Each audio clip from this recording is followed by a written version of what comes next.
G'day taxpayers. Late 2024 and early 2025 have a very similar feel about them to late 21 and early 22 when it comes to the RBA setting of interest rates. Just excuse my cat Zoe for a minute. She's incredibly friendly and she thinks the RBA should be cutting interest rates too, just by the way. We've got this situation where, if you remember back in the day, 3 years ago, that the RBA said that inflation was transitory.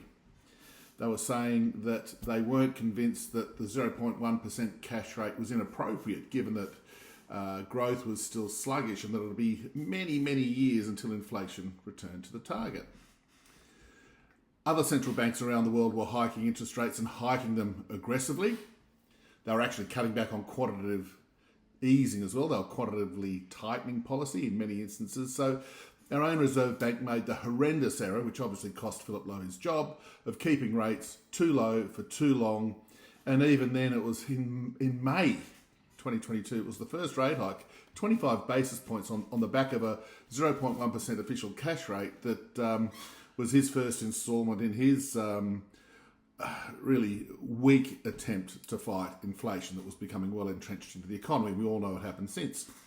Fast forward to today. We've had the Reserve Bank saying, we've got to wait till inflation falls before we can cut interest rates. This is despite the fact that just about every other central bank has been cutting rates by at least 100 basis points, many of them up to 150, 175 points now. It's despite the fact that inflation's back in the target band. They're sort of saying that sticky services inflation or the trimmed mean inflation rate or some other nonsense is causing them to postpone their decision to trim interest rates. So they're also saying that the markets are wrong. I remember Philip Lowe shitbagging the market pricing when it had a whole series of rate hikes priced in.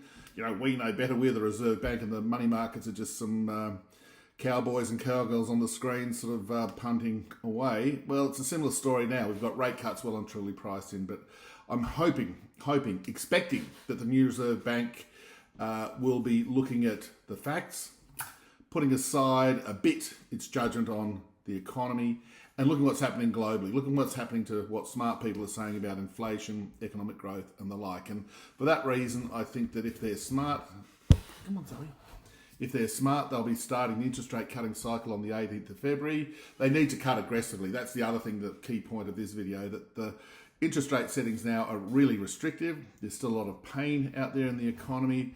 And while I don't think a 50-point cut would be delivered on the 18th of February, I think we're going to get the good old quadrilla of consecutive rate cuts at the next 4 meetings. They need to move relatively quickly to get the interest rate settings so they're not so restrictive. So from Zoe and me, it's the